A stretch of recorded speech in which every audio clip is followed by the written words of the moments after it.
નમસ્કાર દર્શક મિત્રો, ફાસ્ટ ન્યૂઝ ઇવનિંગ બુલેટિનમાં હું ઉદય રાવલ આપનું સ્વાગત કરું છું। બુલેટિનની શરૂઆત કરીશું ઉમરગામના મુખ્ય સમાચારોથી।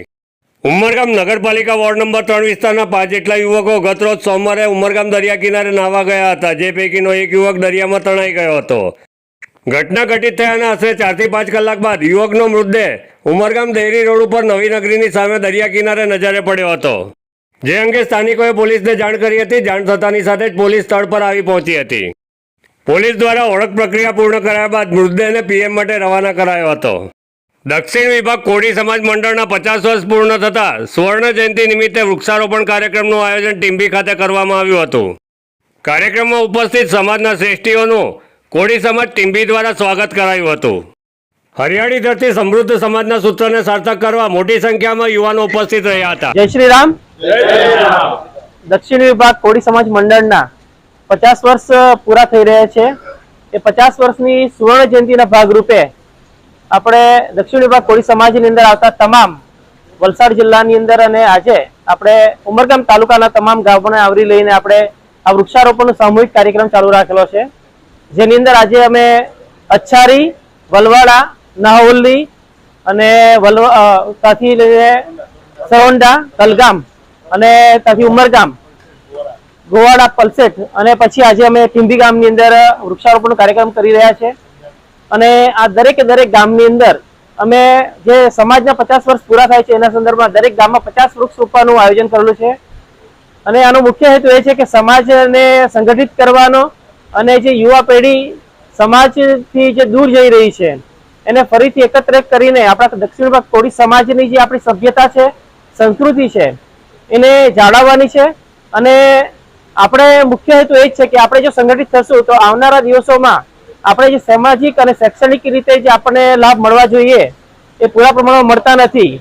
તો આપણે જો સંગઠિત થશું તો ચોક્કસ આપણો અવાજ એક બુલંદ થશે। અને એ હેતુસર આજે આપણે જોઈ રહ્યા છે કે રવિવાર હોવા છતાં પણ અને આટલો વરસાદ હોવા છતાં પણ આપણે જે આ દરેકે ગામમાં જે વૃક્ષારોપણનું કાર્યક્રમનું જે બીડું ઝડપ્યું છે એમાં ઉત્સાહથી લોકો જોડાય છે।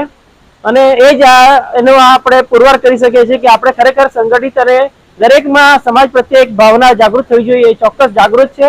અને એના માટેનો આ જે કાર્યક્રમ છે એમાં તમામ લોકો, ટીંબીના ગામ લોકોના જે યુવાઓ અને વડીલો જોડાયા, અમે એ તમામનો ખૂબ ખૂબ આભાર વ્યક્ત કરીએ છીએ।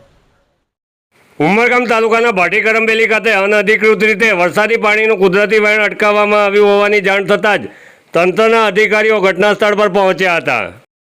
ઘટના સ્થળ પર પહોંચી અધિકારીઓ દ્વારા ખરાઈ કરાતા કુદરતી વહેણમાં અવરોધ ઊભો કરાતા વરસાદી પાણી માર્ગ ઉપર ફરી વળ્યા હતા।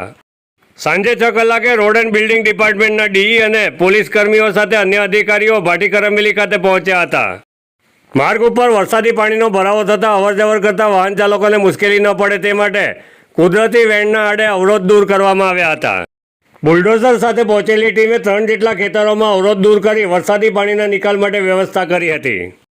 દમણ ભીમપોર કોરી તરફ જતા માર્ગ નજીક અંડરગ્રાઉન્ડ કેબલ બ્રેક થતાં વીજ કરંટને કારણે ગાયનું મોત નીપજવા પામ્યું હતું।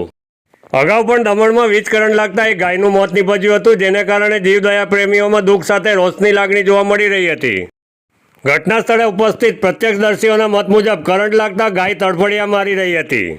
ઘટના સ્થળ પર ઉપસ્થિત એક મહિલાએ ગાયનો બચાવ કરવાનો પ્રયાસ કર્યો હતો, પરંતુ કરંટ લાગતા તેઓ પાછળ હટી ગયા હતા। દમણના વિવિધ વિસ્તારોમાં વીજ કંપની દ્વારા અંડરગ્રાઉન્ડ કેબલનું ચેકિંગ કરાય તે જરૂરી બન્યું છે। વલસાડ જિલ્લામાં ભારે વરસાદને લઈ એનડીઆરએફની ટીમ એલર્ટ મોડ પર જોવા મળી રહી છે। એનડીઆરએફની ટીમ દ્વારા નીચાણવાળા વિસ્તારોમાં નિરીક્ષણ શરૂ કરાયું છે। એનડીઆરએફની ટીમના જવાનો કાંઠા વિસ્તારના લોકોને હૂટર વગાડી એલર્ટ કરી રહ્યા છે। હવામાન ખાતાની આગાહીને ધ્યાને લઈ વલસાડ જિલ્લામાં રેડ એલર્ટ જાહેર કરાયું છે। ઉપરવાસમાં પડેલા ભારે વરસાદને કારણે જિલ્લાની તમામ નદીઓ બે કાંઠે વહેતી જોવા મળી રહી છે। જિલ્લાના નદી કિનારે વસેલા નીચાણવાળા ગામોમાં એનડીઆરએફની ટીમ દ્વારા નિરીક્ષણ કરવામાં આવી રહ્યું છે।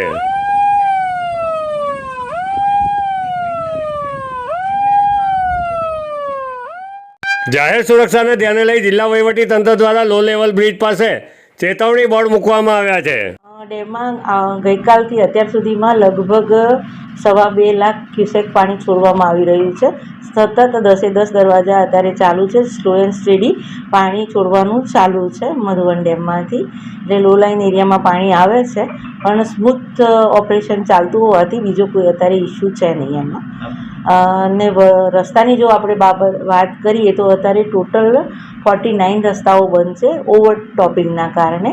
વધુ વરસાદના કારણે થઈને આ બધા રસ્તાઓ પર પાણી ભરાયા છે. એમાંથી 2 રસ્તા સ્ટેટના છે, જ્યારે બાકીના 47 રસ્તાઓ જે છે તે ગ્રામ્ય કક્ષાના છે. જે સ્ટેટના રસ્તાઓ છે એમાં આપણે ઓલ્ટરનેટ વ્યવસ્થા પણ છે, અન્ય રૂટથી લોકો જઈ શકે છે. છતાં પણ સતત વરસાદના કારણે મારી અપીલ છે કે શક્ય હોય ત્યાં સુધી ઘરમાં રહો અને બિનજરૂરી અવરજવર ટાળવી. અને વધુ વરસાદના પગલે અમે લોકોએ સ્કૂલોમાં પણ, વલસાડ જિલ્લાની તમામ સ્કૂલોમાં, કોલેજમાં, આઈટીઆઈમાં, આંગણવાડીમાં આજે રજા ડિક્લેર કરી છે, જેથી બાળકોની सलामती जगह। जिला प्रशासन के द्वारा हमें सूचना प्राप्त हुई है कि अभी जो औरंगा रिवर है, औरंगा रिवर का जो जल स्तर है लगातार बढ़ रहा है और उसी के मद्देनज़र ये कार्रवाई की जा रही है और हम एरिया को भ्रमण कर रहे हैं और जहाँ जहाँ वाटर लॉगिंग की समस्या है या ऐसे रेजिडेंशियल एरिया हैं यहाँ पर पानी के कारण स्थिति गंभीर हो सकती है, तो वहाँ हम जाकर सभी को अलर्ट कर रहे हैं और कार्रवाई की जा रही है। ફાસ્ટ ન્યૂઝ ઇવનિંગ બુલેટિનમાં આજે બસ આટલું જ. આવતીકાલે ફરી મળીશું. નમસ્કાર.